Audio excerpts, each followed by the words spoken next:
Nah, that's not the way it should be. You know, that's the way it is. But I decided that we're gonna do things free out here as long as I have an opportunity to do so. I ain't rich, but I ain't poor.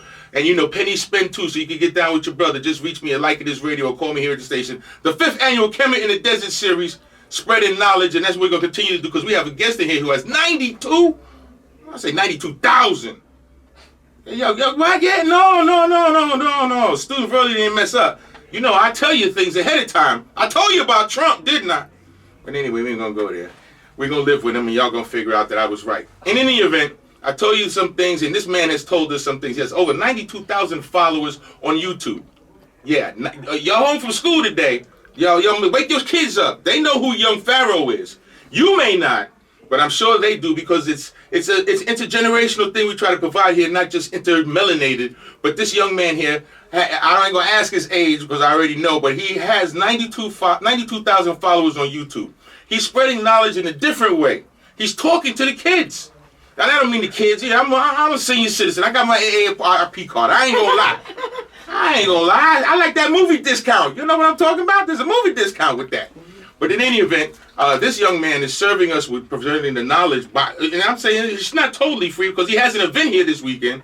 We're supported by Black Business here this weekend. We got Tavia. She don't want to talk about it, but she talks about it now. She here this weekend. I'm putting her on blast. But as you know, when we get people in our community, we don't always know what they're doing, how they're doing it, and where it is. So without any further ado, we're going to talk to young Pharaoh, the people who are assisting him. He has an event here this weekend. There's a meet and greet this afternoon. He has 92,000 followers on YouTube. So y'all can go to YouTube right now. Look up young Pharaoh. Pharaoh. That's my New York Jamaican accent coming through it. Plus I have a cold, you know. We fight cold all season. Basketball season, just fight cold.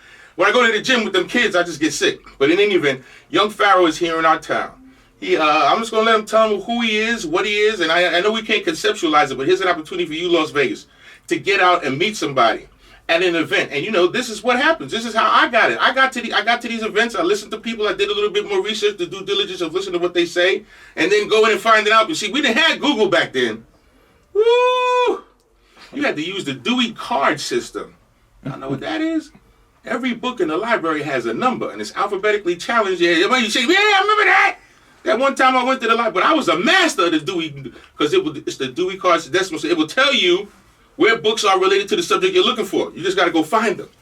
But now they got Google, so you can just Google this brother, and it'll take you to YouTube, and he'll tell you some of the expansive knowledge that he's spreading to our individuals of, I don't know if it's the ex-millenniums, and what are the youth called nowadays? But without any further ado, young Pharaoh, thank you for taking time out of your busy schedule to come into KCEP, the largest drum in the community. They may say they listening, but they don't want to support us, but we are in our pledge drive. If you like this knowledge we put out here every time I crack the mic, you can become a Power 88 member.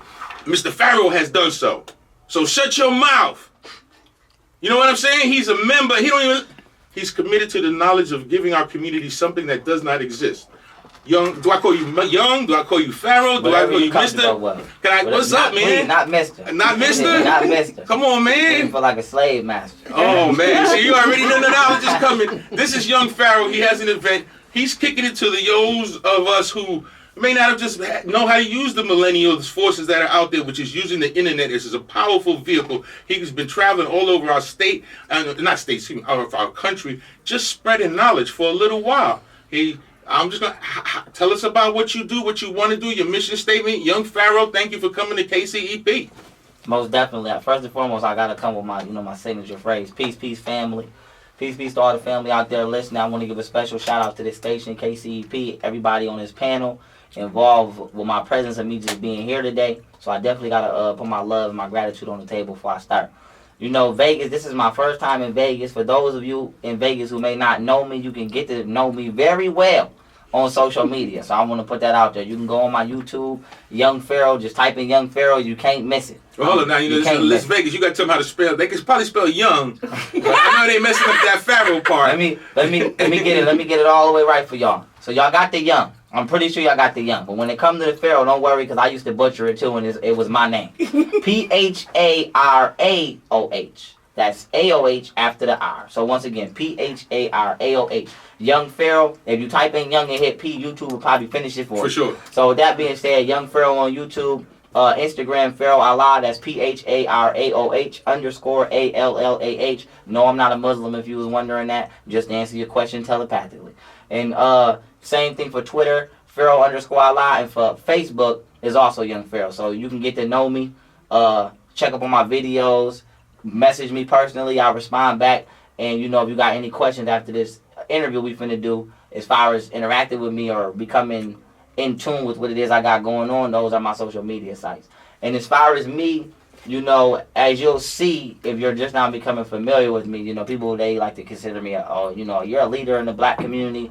I don't consider myself a leader in the black community because, for one, you your own responsibility. No star worries about the bright, shining momentum of another star. My thing is I consider myself a spirit guide. I'm here to guide your spirit back to its original place in the cosmos. So with that being said, I drop all kind of information, and I'm talking about all kinds. You're not just gonna get a lecture on the Olmecs all day. That's not how I'm giving it up. We're gonna talk about astral projection. We're gonna talk about pulse tube dilution refrigerators. We're gonna talk about extraterrestrials. We're gonna talk about government agendas. Like, anybody who know how I come with fact. Like, I actually recently just put out a document of Marilyn Monroe phone being tapped and being executed for trying to release public information on extraterrestrials because she was mad at JFK, who was pillow talking to her. So with that being said, I'm putting that out there to let y'all know I'm coming with documentation. We ain't playing no games, and I really don't leave no holes for discrepancy. So I come with a various amount of subjects, but my number one subject matter is the black woman is God. That's first and foremost. You might have your God, and that's cool, but he got to scoot over. So with that being said, the black woman is God. I prove that biologically, genetically, spiritually, historically. If you got a Quran, I'll show you it in there. If you got a Bible, I'll show you it in there. If you got a Torah, I'll show you it in there. If you're an atheist, I'll show you it in that void space you're in too. So with that being said, I have a high inventory of subject matter that I go to, but I want to put, the first primary subject matter on the table, which is the black woman is God. Because our race and our people are only going to rise as high as we elevate our woman.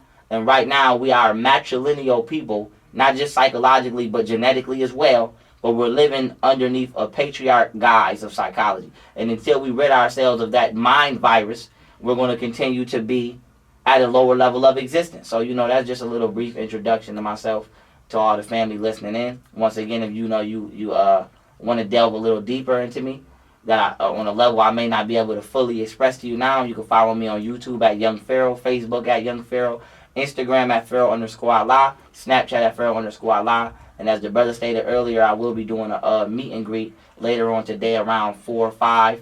And the guy. Tell us where, because folks is listening. We've mentioned it a few times. Oh, most definitely. But I wanted the proper introduction to be by the goddess herself. Who's even take over. That's right. Who's putting it together? So you got to give glory when glory is due. So the queen, I'm gonna let her take over right now and introduce herself. Tell us the name of her business, where it's at, because I'm here to help, but I ain't the manifestor. So we're gonna let the creator speak about that creation. Here we go. Greetings, family. This is Shamika Webb. I have African Traditions. It's a new art store here in the Las Vegas Valley. I'm located at 900 South Valley View Boulevard, Suite 110. Again, that's 900 South Valley View, Suite 110. You can reach me at 702-910-2232. And I'm also... Repeat that slowly, because my ink ain't right. Hold on. The phone number... I know you was giving out no numbers. Hold up. 702-910-2232. As Young Pharaoh just mentioned, he will be in the building tonight for a meet and greet. That's going to be from 5 to 7 p.m. Please come out, patronize the black business. We have African art, authentic. I go back and forth to Ghana, Africa. So it is handcrafted wood art from the motherland. Come check us out. We surely will. We surely will. As we get back to the Young Pharaoh at this event that will be happening this afternoon, and also there's one on Saturday, so we will definitely mention that further. How'd you get into this thing, man? What sparked you? I recognize your aura, your light, but how did that manifest itself, if you will? All right. I kind of always been this way, and we gotta go into story time. So I kind of always been this way, but I really, really, really started like reading and trying to express myself intellectually when I got to like 15 years old. But like I've never been a Christian. I've never believed, like when I was a child, and I don't want, when I say this, I got to put the disclaimer on the table. I don't want people to say, oh, you don't believe in God because you didn't like God. I don't want nobody to think that, me and my psychological state at the time as a kid is the reason I waned away from religion. I just understand that it's false. But with that being said, when I was a child, when my grandma would, because it's mostly grandma, because, grandma's the main, religious deity in every household. So, my grandma would tell me things about God. It would be in complete opposite to what I was experiencing. So, if my grandma would tell me, God gonna make things all right, or God gonna do this, and Jesus just gonna do this, it would be like, if you knew Superman was real and you was falling off a building, you wouldn't even be worried about dying because somebody gonna swoop down and save you. So as I watch myself go through trials and tribulations, without going into too much details, I watch my family go through chaotic scenarios just as every other family goes through in the inner city. Jesus never showed up. So, I had a problem with Jesus as a kid because I felt like, well, why you want all of this glory and you want all of this greatness and you ain't never nowhere to be found? You know what I'm saying? And then, I'm like, surely if you don't listen to the cry of an adult, you listen to the cry of a child. And then, it really sealed the deal for me when I remember I had $5. My uncle gave me $5 to get some candy from the store. And my grandma made me go to church with her. And the collection plate got to coming around. And my grandma took my $5 and put it in the plate. And right there I said, God got to go. Because I want my candy. And, don't everybody else, don't he get enough money? Why he going, surely Jesus will let a child go to the store and get him some Starburst. That's all I wanted. So, I said, God has taken from me. And not only has he taken from me, he ain't gave me nothing back. So all the times I've been calling on you, where you been? But then you got the nerve to take my $5 and I'm getting a whooping if I object. So it was right there. I knew something wasn't right in my spirit. And then I would go to my grandfather Reese house when I was a young child. He's not my biological grandfather, but he's like a grandfather to me. And he had a lot of figurines and statues in his home. And one of them, he had a lot, but two of them, was a big life-size sarcophagus of King Tut. And the other one was a life-size sarcophagus of, a life-size figurine of Anubis, who was guarding the sarcophagus of King Tut. And, it would speak to me.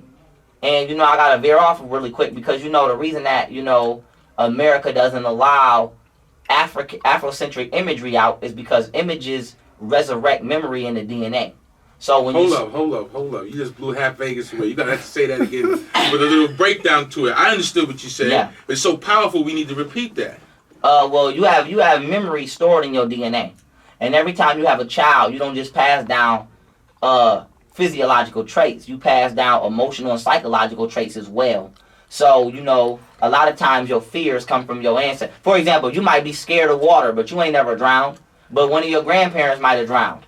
And or they might have almost drowned when they was a kid and grew up and had you, and now they done passed you down their subconscious memory vaults. Their subconscious memory vault, and in that vault is a memory of them drowning and being fearful. And now it's your job to work that out. So that's the whole point of self-discipline and meditation and things like that, is to clean out. Because when we say, everything we got was passed down from our ancestors, they forget to tell you that the bad is too.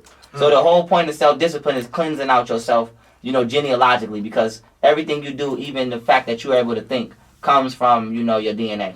Now, getting back on point, they don't really allow what we call white supremacy, which is just actually, in this form I'm speaking on and in, psychological warfare. The reason they don't allow,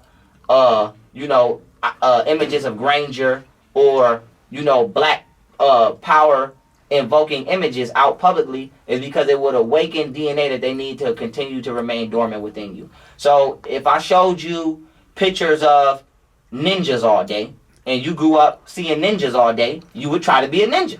There's kids watch wrestling and then they do wrestling moves on their family members. So we understand that imagery has a big influence on psychology. And when you look at the Egyptians, they didn't use words or vowels or grammatical text. They used images. Because images invoke the left and the right hemisphere of your brain. Because the right hemisphere of your brain is being used to admire the creativity of the image, and then the left hemisphere of your brain is being used to manifest out of the hippocampus part of your brain the memory of the story behind the image. So this is why ancestors even told stories using images, because it caused you to use both hemispheres of your brain. Now you just read a book and it's all words, so you're using the left hemisphere, you're not using the right hemisphere, which causes you to become diagnosed with the hemispheric imbalance in your brain, and then the kundalini energy in your spine never raises, and that's a whole nother problem. Now bringing this back to a point, when I was staring at the sarcophagus, it would like speak to me. Now, you know, a lot of people are gonna say you crazy, and you know, for purposes of proper decorum, you know, I won't curse you out. But I will tell you, you know, mind your business. I'm sane, I know how to count, I know how to spell my name, I'm not crazy. Now with that being said, it would speak to me spiritually. And I was very attracted to it. I was very drawn to it. And I was like, it got to the point where I was like infatuated with this room. And I would sit in the room. Whenever I went over there, I wouldn't want to leave. I would play with my toys in the room. And people would be like, you know, tell him to come out that room. But, you know, they'd be like, let him rock. Let him do it. So that was like my little sacred space, whatchamacallit, if you will. So that being said, the sarcophagus really was speaking to me. Now, I'm not going to go as far as to say I'm King Tut reincarnated, but I know that something in my soul heavily identified with that. And as I grew up, like when I would be in school, I remember in the history books, I would flip to the Egypt page.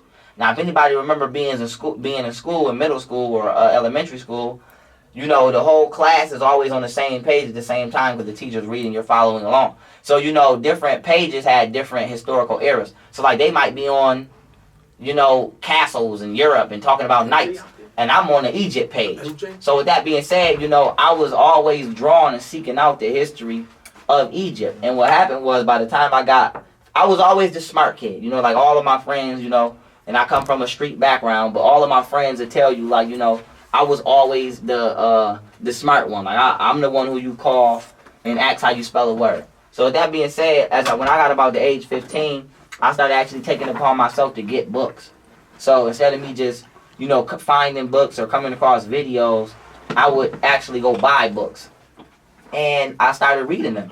And I started developing my mind. And I started attempting to express myself. But a lot of the times, you know, due to the direction I went in life, being in the streets and, you know, that type of era and doing illegal activities and just trying to be out here trying to survive and then going to prison, my greatness was, it was on a standstill, you could say. So, like, I was the type of person, I was in the streets, I might be hitting licks, but I'm listening to a lecture. This is real talk. I might be in a trap spot, but it's some books in here, you know. So when you rage, you're going to find some drugs and you're going to find something on the dope kind of thing. So with that being said, you know, I never allowed my intellect to slip away, but I wasn't able to cultivate it. And it wasn't until I went to prison for 3.5 years where you ain't got nothing but time, where I cultivated it. And I remember being in my cell one day, and I didn't even actually get out of jail. I wasn't like, you know, no, I want to get out of jail. You know, I was what you call a hardened criminal. Like, if I'm in here, we going to rock. So with that being said, I remember being in my cell one day, and I was meditating, and I had asked the ancestors, and I said, man, ancestors, you know, I'm not even asking y'all to get me out of jail, because I'm going to deal with this situation how I'm going to deal with it like a man.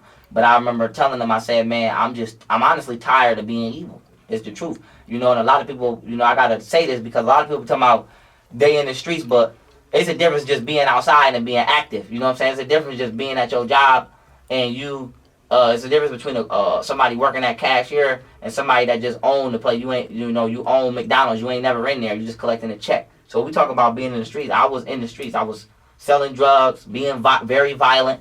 Police know me by my name. You know what I'm saying? I can't go nowhere without my life being on the line. So that got drained. And then, like, when I was in prison, you know, beating people up, fighting, police broke my arm. I was manifesting my reality at that time to the fullest extent of the means I was living. And it get tired. It's not about being, you know, soft, but any real gangster, anybody in jail that got 25 to life, you know, if you in prison and you listening to this now, you know what I'm talking. It get tired busting people in their head every day, having to defend your manhood every day.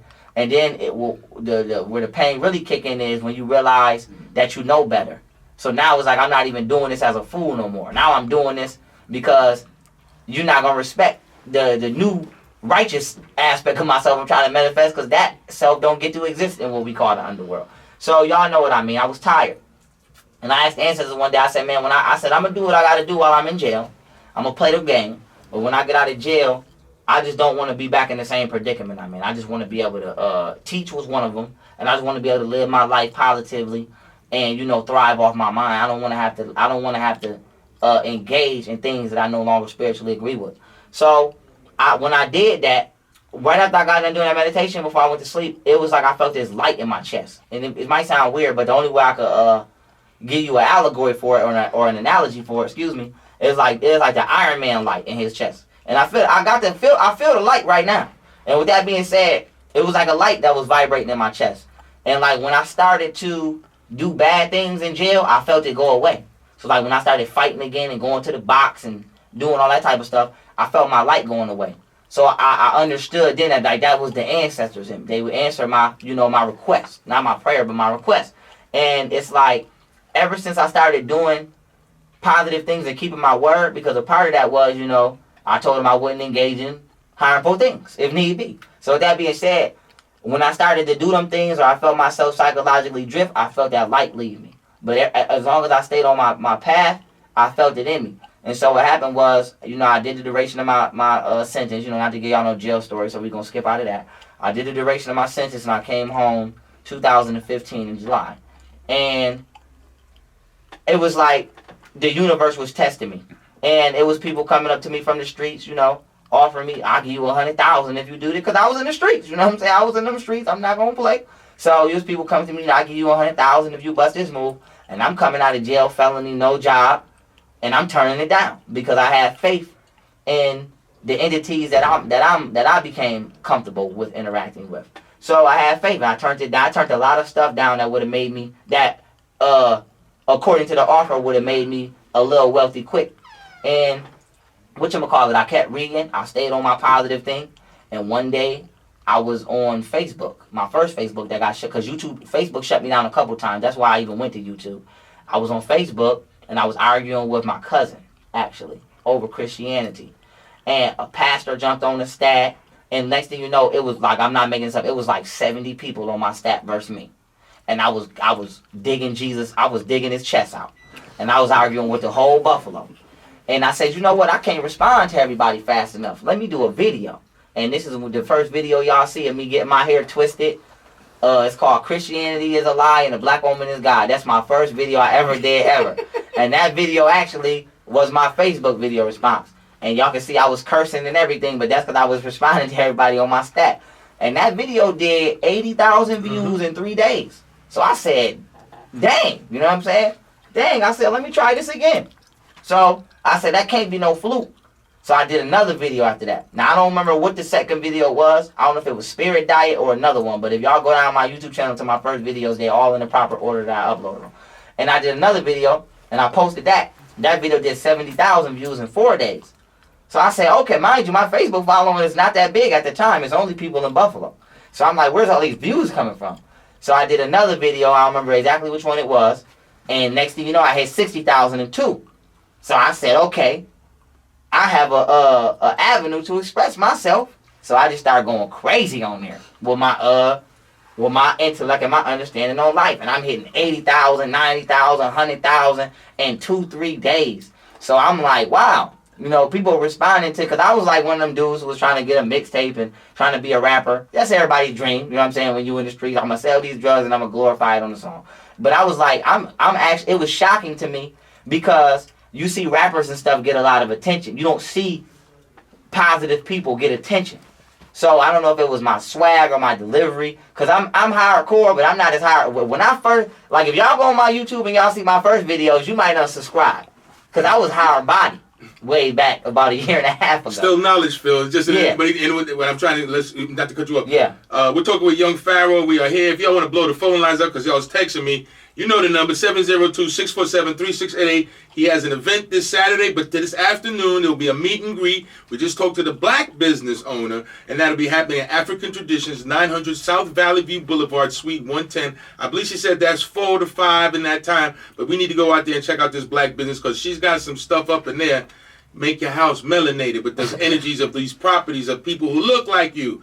Now, I know you may have 50 Cent on the wall, but this is before 50 Cent. And that's happening today again at 900 South Valley View Boulevard, Suite 110, African Traditions. Having a meet and greet with young Pharaoh. You want to blow up the phone lines? We may take a call or two, but he's kicking knowledge. And if I could just interject with you, at which point, because you talked about religion and vibe, you just went all over the place and you're putting it down, and the youth know who this brother is.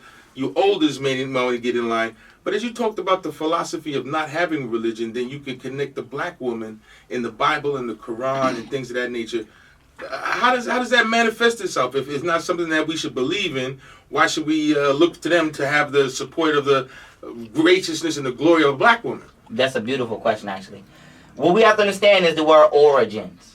Okay, origins are very important. And a lot of people deal with the effect. They don't deal with the cause. So, for example, right? If you knock a bottle of water on the ground, right? The first thing somebody's going to say is, why you spill that on my floor? That's the effect. You didn't even ask me. You know, you're not even worried about the cause of it. Am I having a stroke? You know what I'm saying? What caused me to spill the water?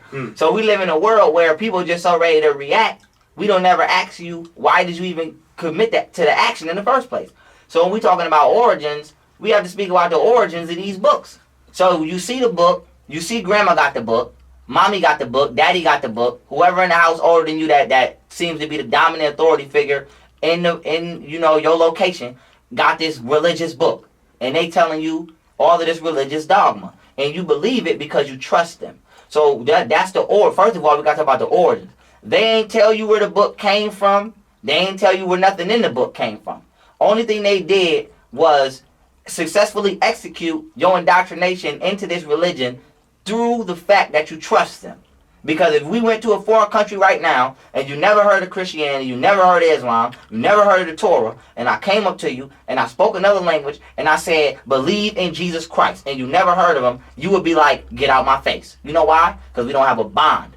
So religion, first of all, the origins of it to you was introduced to you through a bond. And you can't say it wasn't because you didn't create it. So don't come here talking about some, I wear Jordans because I like them. No, you don't. You wear Jordans because everybody like them. Because if you went to another country right now and everybody was wearing Skechers, would you wear them? No, because you don't wear them now. And if you would, then that just shows the exact reason why you wear Jordans. Because it seems normal in society.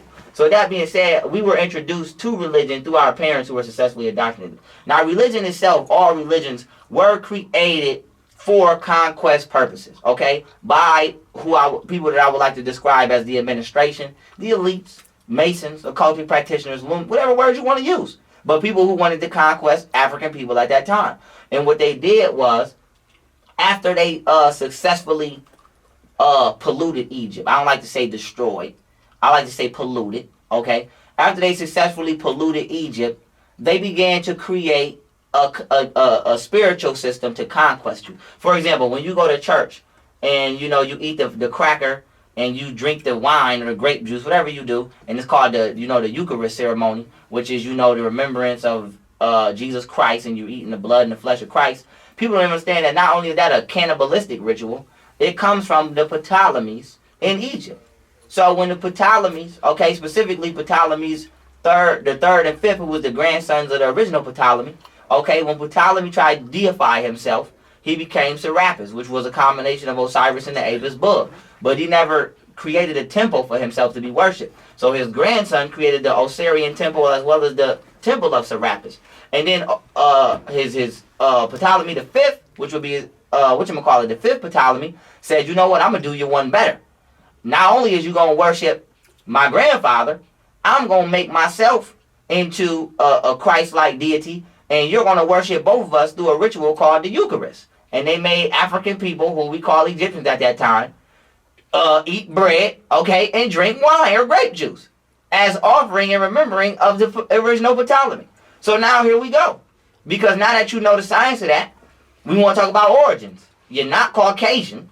You're not related to Ptolemy. He would have killed you back then if he would have ran into you. And he created the whole Eucharist ceremony as worship, not to Jesus Christ, because Jesus Christ, the story was not created yet, but to his grandfather and himself. So now today, we go to church, and we eat the bread, and we drink the wine, because grandma told us to. So we drink the wine and eat the bread to worship Ptolemy. Ain't even got nothing to do with Jesus. So why did you think it had something to do with Jesus? Because grandma told you. So when we say, talking about putting honesty on the table, grandma don't know what she's talking about. And that just is what it is. And we gotta be mature enough in the world to say, you know what? Age is not associated with intelligence. That comes from a Eurocentric frame of thought. Okay? When you watch old slave movies or you study patriarch, it's always man first, and the older the man, the more wiser he is. But that's not true at all times, and that's not the way African people rule, because you can't study black history and ignore that the prince is not 50, he's 8. Okay, the princess is not 60, she's 10. So African people, we entrusted our entire empires, nations, and civilizations to the youth, and it was the European who taught us to look at our children as intellectually inadequate and not good enough to elevate. So now this comes back to the origins of religion. Okay, religion was written by Masons to destroy the matriarch. And all around the world, the black woman was a god figure. And even when we go to Islam, okay, because I can crush Christianity, but I'm going to do that in the lecture on Saturday. We're going to go to Islam right now. When you go to any Muslim, they tell you they worship Allah.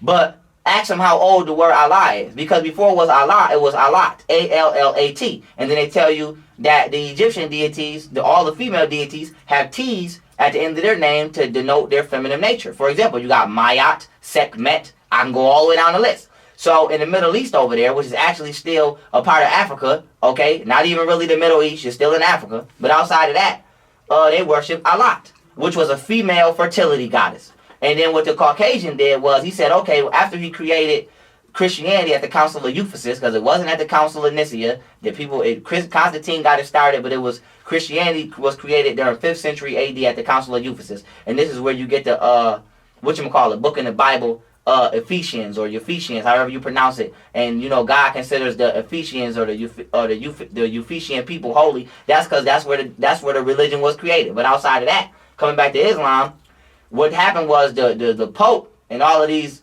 Roman deities couldn't conquest the Middle East because they couldn't get in because they didn't speak the language. So we have to understand how language is like a force field. A person can't even come into your ideology unless they can understand you. So the Caucasian didn't conquest what we consider the Middle East today through the use of Christianity. So what he did was he had a prisoner of war that you would call Muhammad. And Muhammad was actually trained by Admiral Bey. So don't get that twisted. Muhammad was not given no understanding from God. The Quran means written word, and it's historically documented that Muhammad was illiterate. Okay, so how he gonna write something that he can't even write? Why would God give? That's like God would give a blind man the opportunity to get on a stand in court and be a witness at a crime. He was blind. So with that being said, Muhammad was trained underneath the Roman Catholics at that time, and since he spoke the Middle Eastern language, they used him as a mule to convert Christianity into Islam and to take it over there to his people forcefully. And in exchange for that, they gave him what they always give people, women, fame, military, soldiers, all of that bull crap. And this is why Muhammad went over there, and everybody and this is in Muhammad's history, everybody was converted to Islam under the sword. So now you have to ask yourself, why would you have to convert your own people to something forcefully if you already was amongst them? Why wouldn't they trust you? Okay, that's because they didn't know you. Okay, and you didn't grow up amongst them. So when we talk about Christianity and Islam being connected, the people who created Christianity created Islam, and this is why all of the stories are the same. All of the prophets are the same. Muslims believe in Jesus too. I believe they call him Ibis. So with that being said, we have to understand that all religion was created by the same entity, which is a non-African entity whose means at the time, and still this time, was conquest. So what they did was they just reconverted the, Jesus Christ ideology to the Arabic language, called it Islam, and gave it to you. And now you believe the same exact thing a Christian believes, except you speak Arabic, okay, and we speak English, or Latin at the time when it was the Latin Vulgate, or, any other linguistic translation before the one that you use today. So our religions are created, and black women were deities all around the world. All around the world. We ain't gonna say all around the world. And the Caucasian came, and he said, it's a man's world.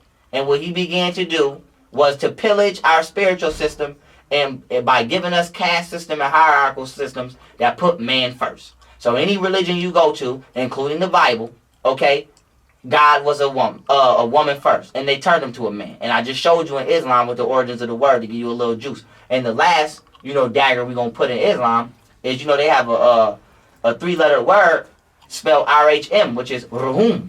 And Ruhum in Islam means womb. And they got a prayer that they do. And I don't speak Arabic, so you ain't gonna get it fluent. But they ask to seek mercy within the Ruhum of Allah. And Ruhum means womb. So if Allah is a man, why would you be asking to seek refuge within the womb of Allah? And it's because it was Allah first before conquestors came over there and played you. So, today if you're a religious person, you've been tricked. And I'm not here to play with you about that. I'm not here to sugarcoat it, because it's only so long that you can allow something to go on before you get tired. And it's like, we are hard on stuff that's not important, and we easy on stuff that is. So, these kids out here dying every day in these streets, and that don't concern nobody. You know what I'm saying? And then we want to be hard on them and say, you're going to jail, you're a criminal. And we want to be hard on them because nobody paved the way for them. Because the elders was busy doing what they was doing, Cadillacs and all the stuff y'all was doing in the 80s and 90s. So we got distracked, and now we running down on the youth. But then if we say, okay, this is wrong and this is right, now we want to be nice. Oh, everybody should have an opinion, and you should believe what you want. You don't get an opinion around facts. Water's wet. You come here talking about it's dry, you out of here. I'm not the Constitution. I don't care about your free speech. So that being said, when it comes to religion, you've been played. And if you giving your money to a God, okay, that God is a Caucasian who owns a corporation. And one of his business products happen to be religion. Open up your Bible, okay, if you don't believe me, go to the first page and say copyright and publishing. Look up the owner of that copyright and that publishing. See who owned that patent, and you tell me who's benefiting off your belief. Because your tithes that you paying not even going to God. They going to who own the book. So, did God come down here and fill out a copyright application? If Moses wrote the book of Genesis, why he don't own the publishing? Okay? Why do Billy and them own it? So we have to understand that, religion is before it was a muscle, now it's a hustle.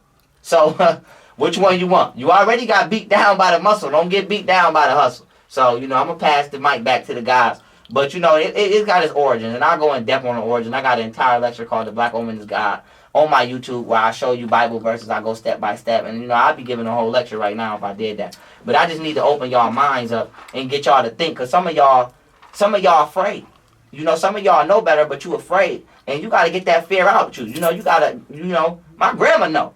My grandma know. I'll go to my grandma's house all the time, tell her, Grandma, you take that white man down off your wall. And she don't take, and my grandma got the nerve to have the white Jesus up. She don't even got the black one. That's the nerve my grandma got. She got the white one. So, with the blue eyes too. So, I'm telling you. So, I let my grandma know, Grandma, this is not, Grandma, I love you enough to tell you the truth. I'm going to do it respectful. We ain't going to disrespect Grandma, but I love you. I'm going to tell you the truth. Grandma, that man, he need to come off that wall. Because if he could come out that picture, you be picking cotton. So, with that being said, we need to love ourselves enough as black people to tell each other the truth. If we studying and if we failing in class, I'm not your friend if I don't tell you, bro, you need to study and stop, bull crapping. I don't love you if I don't tell you something forcefully to do better. You know what I'm saying? So, we got to stop being nice and using being nice as an excuse to really not care. We see people out here struggling every day and trying to find themselves. And, instead of us getting involved, we give our personal responsibility as humans and as a human population on this planet to an entity that don't exist. And if he does exist, we need to be putting him under scrutiny because what you doing? Because if Superman was here and we seen somebody falling off a building and we watch Superman just watch that person fall to their death, we would outcast Superman. Take your cape off, don't fly around here, we don't need you, we call him Batman. So that being said, how God is up there and he watching people. What about kids that get raped? All this child sex trafficking going on, pedophilia going on. At what point in time does God step in? And I'm sick of people keep speaking for God. So, if God got a voice, he can use it. And until he decides to use it, if you do believe, we got to use our own and do for us. So we cannot stay at a point to where it's like, okay, my rent needs to be paid. When we see Big Mama struggling and it's 100 people on the block and she $100 short, and everybody can't donate $1, but everybody talking about you just pray to God and He gonna come through. No, don't you come through. You about to go buy a Dutch from the store. You about to smoke. You about to get you some drink. You about to get you a $400, $500 wig on your head. Help Big Mama pay the rent. So with that be? If we're not giving those images, so you recognize that, but let's go to the music. I know one of the things you talk about a lot is the music and the vibration of the music. If we're not giving those images of us being successful, and then we look like we're supporting black videos, we just had a lot of awards here and this and that, but the youth, they gravitate towards the music more. What's the message in the music? Can we change it back to the way it was, the love of the 70s, 80s, some OJs or something? But we can't change something we ain't never owned or create. So by that I mean, when you talk about the hip hop industry, black people we don't run that. Black people don't, and I know people gonna get mad. They gonna say, well, we a big influence. No, you're not. You get influence. Okay? We ain't got nothing to do with Young Thug wearing no dress. So do not be come on here talking about we influence the world. No, you're being influenced by the world today. So maybe back in the day, Run DMC or something, but today you ain't influencing nothing. You're following trends. So we talking about, coming back through the music. Hopefully, I'm going to try it. I mean, I got a mixtape that I'm actually releasing tomorrow after my lecture called Levels to This Shift, SHIFT. And, I'm coming hard body. This ain't no Nas or Common mixtape, but it's not a 50 Cent one either. It's kind of a mixture. But with that being said, we can't change nothing that we don't own. And black people don't buy albums. We bootleg. So it's not like the artist is really dependent on you actually following him. They just dependent on getting enough notoriety to where they can come get some money to do a walkthrough or something. So as far as the music goes, that's actually being controlled by the record labels now instead of being dictated by the people who support these record labels. So I don't see the music industry as a whole changing anytime soon, because why would I? Don't have to. I'm telling you what to like. You ain't telling me what to like. But as far as music goes, what people do need to understand is the frequency. Music today is being played at 440 hertz. Now, if you study musicology, which is an actual curriculum you could even take up in college, 440 hertz is considered the devil interval. So to give you an equivalent analogy of what that would be like scratching a chalkboard, okay, for you spiritually. Now, everybody has an aura, an aura produced by your soul, but in science it's not called aura, it's called a biofield. Your biofield is your electromagnetic field produced by your chakra rate and your heart rate. And this gives you what you call your aura. So with that being said, 440 hertz actually alters your aura and paralyzes the right hemisphere of your brain, which deals with your consciousness and your intuition. So what happens is, and on top of that, it actually makes you less moral because you can desensitize a magnet. Your brain is a magnet. So the 440 hertz also desensitizing the left and right hemispheres of your brain, which is the different polar opposites of a magnet, causing you to become psychologically impaired, making you less immoral. This is why you see people become more violent and things like that when they listen to hip-hop. And I'm not, downgrading hip-hop. My favorite rap group is D-Block. Y'all know how Styles P giving it up. But I'm just letting you know why. You know why you can listen to songs and it's okay. Because in any other situation, it's not okay. So with that being said, the 440 hertz interval frequency was introduced by the British Standards Institute in 1939. The original frequency was 432 hertz, which is the love frequency and is also the frequency in which things become physical within the electromagnetic spectrum. So you see people like Michael Jackson and Prince played their music at 432 hertz, and this is why people literally love them. You see Michael Jackson come out, people get to crying on the stage. Ain't nobody crying right now when, these new rappers come out.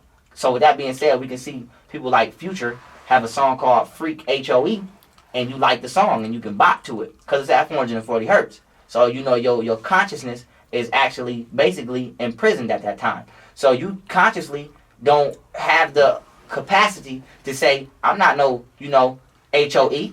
So you just like the beat. Only thing working is the left hemisphere of your brain.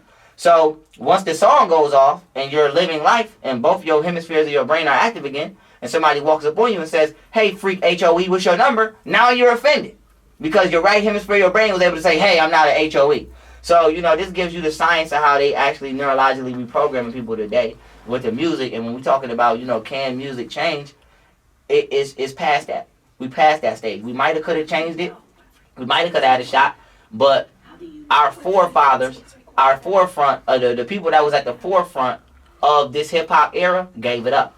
And that's just what it is. And I'm just going to keep it real like that. So you see a lot of these people out here, P. Diddy, and a lot of these Jay-Z, a lot of these so-called leaders and titans in the industry gave it up. They didn't create a pocket to where, they could own it and hold on to something. They allowed Jewish vultures and everybody who owned these businesses to basically become the leading conglomerates and controllers of what's being dispensed instead of the people. So the power, they did basically what the government did. The power is no longer in the hands of the people. It's in the dictators. And, the industry right now is a dictatorship. It's not a democracy, and in the form of what it should be. So music right now is actually worse off right now than it's ever been as far as influencing people, because it's about weight. More people want to hear negative than they want to hear positive. So, can I ask you a go ahead. question? How do we, as a consumer, know what frequency these songs are recorded in? Like, that's information that. How do I know? I mean, they got apps on your phone. I can't think of an app right now, but you can get an app right now, and it'll tell you if the song 440 hertz, and you can switch to 432. But most like when you make music, I can't really explain it, but like a engineer or producer that's listening to this, when they go to bounce the song out, it'll tell you like, this is how many hertz it is, that's how many hertz it is. Like engineers and people who do all of that, you know what I'm saying, who construct the songs. So, because I have a producer, so my producer would be able to, when he is bouncing the song, bouncing the wave set file, the frequency to where I need it. It's right. I should have it at 432. Yes, you should. Okay. Yes, I'm you gonna should. make sure Tiny G Beats knows. But you gotta remember too, we talking about standard.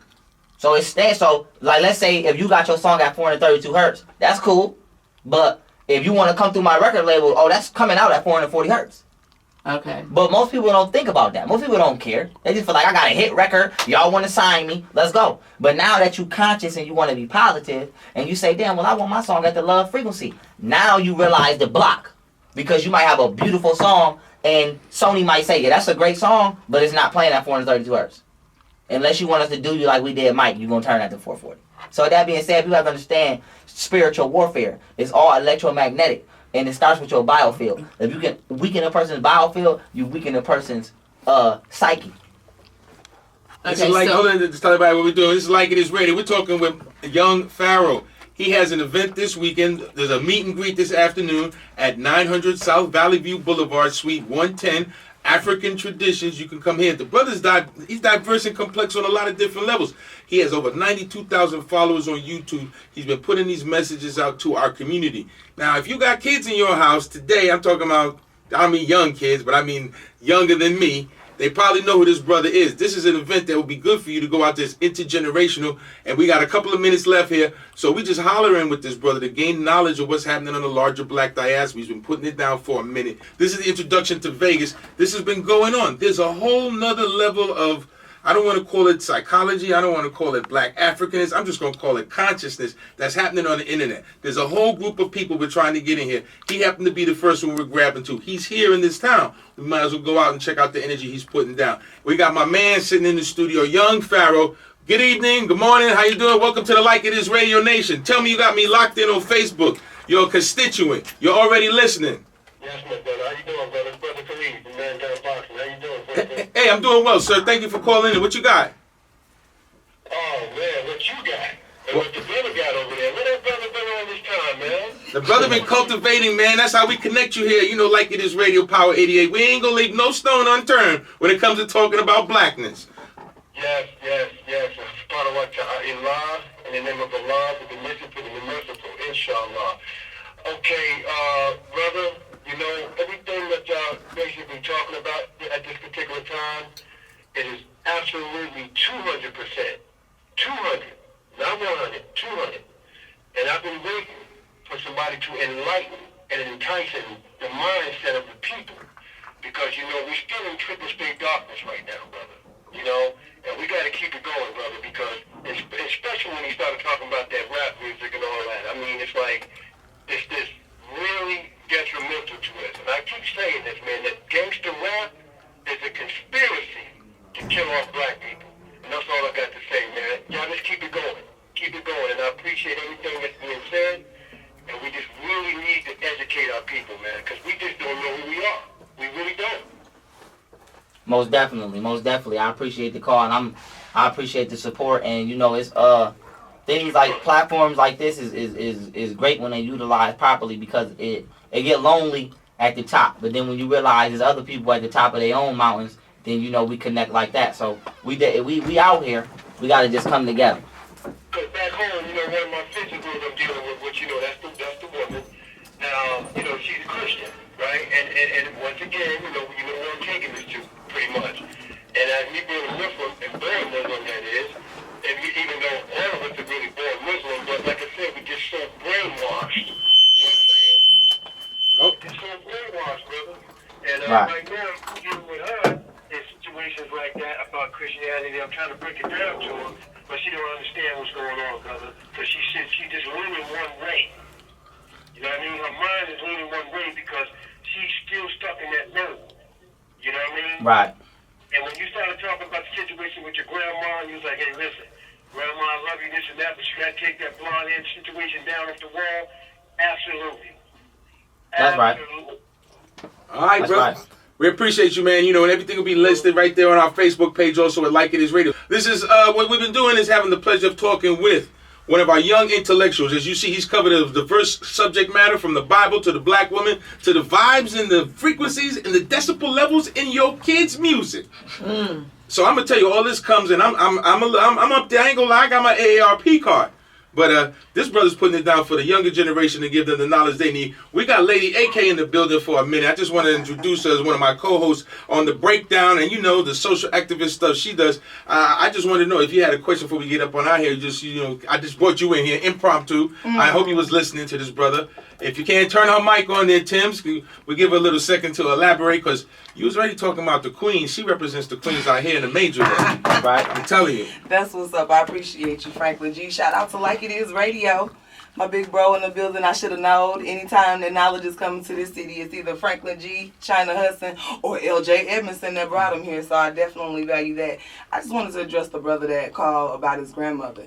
I don't mean to step on any toes because I literally just flew over here, but the way that I feel about that, let grandma have her white Jesus. She on her way out.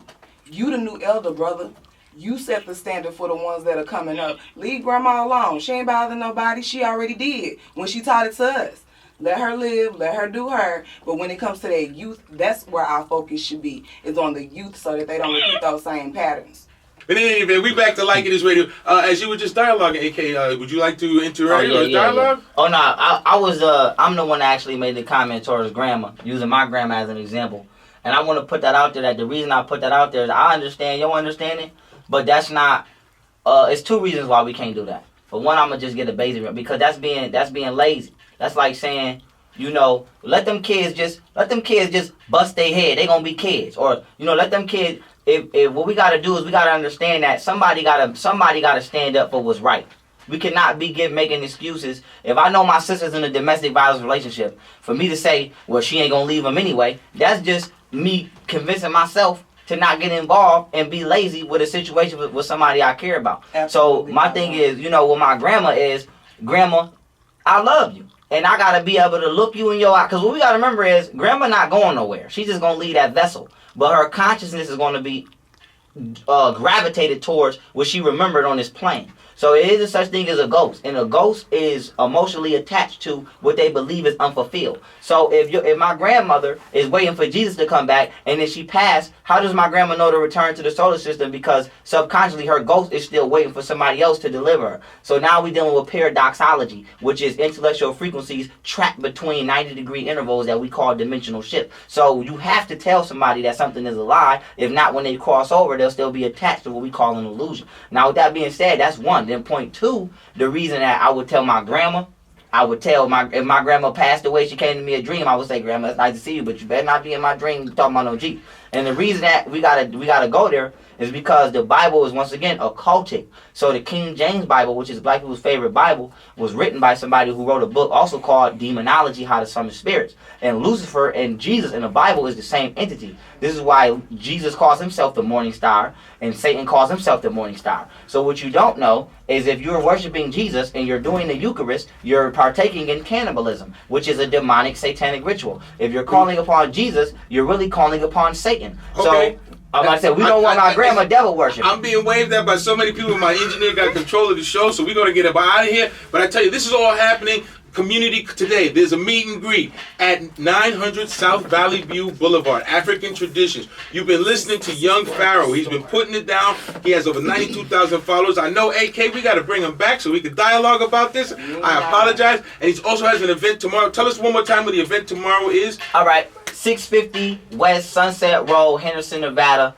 Zip code 89011. It's going to be at Sunset Castle. So y'all don't want to miss that. Hosted by Dizzy Wright family. And I'm coming hard body.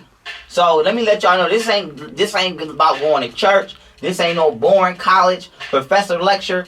You got my word. This gonna elevate your soul more than it has ever been elevated in the top 5 times of the most exciting times in your life. Now come hold me to that. There you have it, young Pharaoh. We're going to have to bring him back because there's more dialogue to be had. I appreciate you. You can go to Facebook in a little while. All this will be listed again. He's in town. He has some events. If you don't know, now you know. You can hang out with your kids for this one. It's intergenerational. This is where they talk. This is where they learn. This is the level of decibel that they're hearing. So come and get some of this youthful knowledge because I'm believing. I'm a student. I'm always taking out. I tell you, I'm student early. This is Like It Is Radio. Sorry for the overtime, but we got knowledge in the house, so we got to make time. Peace, y'all. Peace.